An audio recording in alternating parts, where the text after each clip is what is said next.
घर की बहू शीना को इस बात का बड़ा घमंड था कि जिस काम में वो हाथ डालती थी वो काम अच्छा हो ही जाता है। शीना की हर बात में हाथ का इस्तेमाल जरूर होता था। एक दिन शीना का पति आकाश उससे कहता है, कल जो वो भिंडी बनाई थी ना तुमने, वाह वाह वाह वाह, मजे आ गए। मैंने अपने हाथों से बनाई थी। मेरे हाथों में वैसे भी जादू है, जिस चीज को छू लेती हूँ सोना बन जाती है। अब ये थोड़ा ज्यादा हो रहा है। मतलब अगर हर चीज को छू के सोना ही बना देती हो तुम, तो हमारे नाम के पीछे भी अंबानी लगा देते हम। चुप रहो, मुंह पे हाथ रख लो, कुछ भी बोलते रहते हो। शीना की सास बगिया से पूजा के लिए फूल चुन रही थी। सुंदर, अति सुंदर, कितने प्यारे गुलाब के फूल हैं। भगवान जी खुश हो जाएंगे। मैंने अपने हाथों से जो पौधा लगाया था, मेरे हाथों की कोई भी चीज बेकार नहीं जाती। हाँ बेटा, सही कह रही है। इसीलिए तो तुम्हारे पिताजी से मैंने अपने बेटे के लिए तुम्हारा हाथ मांगा था। और उन्होंने हाथों हाथ में मेरा हाथ आपकी बेटी के हाथ में दे भी दिया था। हाँ बेटा, वो तो है, पर मुझे ये बता, तू ये हर बात में हाथ क्यों बीच में लेकर आती है? माँ जी, पंडित जी ने हाथ मेरा देखकर नैनीताल में कहा था कि मेरे हाथ जगन्नाथ हैं, मेरे हाथों से कभी कोई काम नहीं बिगड़ेगा, तो मेरे हाथों की तारीफ तो मुझे करनी पड़ेगी ना। हाँ हाँ, ठीक ही कह रही हो। वैसे तो मिलाओ हाथ इसी बात पर। शीना को न सिर्फ इस बात पे गर्व था कि उसके हाथ से सब अच्छा होता है, बल्कि घर के सारे काम भी वो पहले अपने हाथ से करती, फिर कोई दूसरा उन कामों को कर पाता। एक दिन शीना कपड़े धो रही थी। अरे घर में वॉशिंग मशीन है तो सही, खुद क्यों थक रही हो? कपड़े पहले मेरे हाथ से धुलेंगे, फिर वॉशिंग मशीन से। पहले हाथ की सफाई, फिर मशीन की धुलाई। अगर आज डाकू गब्बर सिंह होता ना, तो वो ये हाथ मुझे दे दे ठाकुर, तुमसे जरूर कहता, और मैं तो दिलवा भी देता तुम्हारे हाथ। हर एक काम में हाथ बटाओ, ज्यादा जुबान न चलाओ, वरना दूंगी एक उल्टे हाथ से। क्या दोगी? कपड़े दूंगी, लो निचोड़ो। ऐसे ही एक दिन, अरे बहू, ये सोफे पर चढ़कर हाथ से पंखा क्यों घुमा रही हो? माँ जी, क्योंकि मेरे हाथ से घूमेगा तो ज्यादा अच्छे से हवा देगा। अरे बेटा, फिर तो तुम गाड़ी का पहिया भी हाथ से घुमा के मायके जाया करो।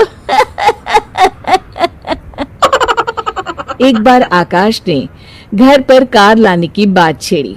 माँ, सोच रहा हूँ कि एक कार लेकर आता हूँ। ले ले बेटा, क्यों नहीं? अरे पैसे हो तो हवाई जहाज भी ले लेना।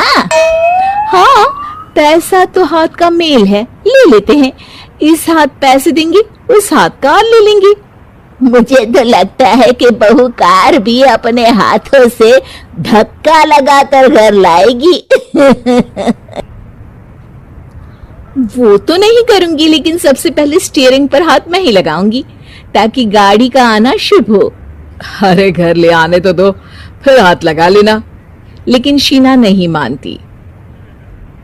अगले दिन ही सब कार लेने जाते हैं। शीना सेल्समैन से कहती है, भैया ये कार बहुत पसंद है, पैक कर दो। अरे ओ भाग्यवान, 2 मीटर कपड़ा नहीं है जो पैक करवा ले, जरा चला कर तो देखने दो। यस सर, बिल्कुल, टेस्ट ड्राइव कीजिए ना। अरे नहीं नहीं, सबसे पहले मैं हाथ लगाऊंगी गाड़ी को, मेरे हाथ अच्छे हैं। अरे यार, हाथ तो मैं भी धोता ही हूँ, और आजकल तो सैनिटाइजर से भी धोता हूँ। मेरे काम में हाथ ना अड़ाओ। अरे टांग ना अड़ा होता है भाग्यवान, हाथ नहीं। शीना ड्राइविंग सीट पर बैठ जाती है और आकाश उसे गाड़ी के फंक्शन समझाता है। देखो शीना, ध्यान रखना, ये है स्टीयरिंग, इससे राइट लेफ्ट जाएंगे। ये है एक्सेलरेटर, इससे स्पीड कंट्रोल कर सकते हैं, और उसी के पास में है ब्रेक, जो तुम्हारी जुबान में शायद मिसिंग है। ठीक है, ज्यादा भी सिखाने की जरूरत नहीं है। मेरी माँ तो कहती है कि मैं अगर अपनी शुभ हाथ लगा दूं तो जग घूम जाए। तो ये स्टीयरिंग क्या चीज है? शीना गाड़ी स्टार्ट कर देती है और स्टीयरिंग को घुमाते हुए एक्सीलरेटर पर धीरे से पैर रखती है और शोरूम के बाहर के एरिया में ही गाड़ी घूमने लगती है, जहां दूसरी गाड़ियां भी रखी हैं। देखा मेरे हाथों का कमाल। अब ब्रेक दबा दो, आगे गाड़ी है। शीना आगे गाड़ी देखकर घबरा जाती है और पांव गलती से एक्सीलरेटर पर पड़ जाता है। कार आगे खड़ी एक बड़ी गाड़ी में घुस जाती है। दोनों कार से उतरते हैं। सेल्समैन भागते हुए आता है। अरे 7 लाख की गाड़ी खरीदने आए थे और 15 लाख की गाड़ी ठोक दी। Oh my God. आकाश की माँ, आकाश और शीना घबरा जाते हैं। इतना सारा पैसा कहां से आएगा?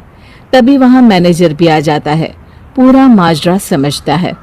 अरे टेंशन मत लीजिए, गाड़ियों का इंश्योरेंस था, आप जो कार लेने आए थे वही खरीद लीजिए। पर मैडम, जब तक आप सीख ना ले तब तक गाड़ी मत चलाइएगा।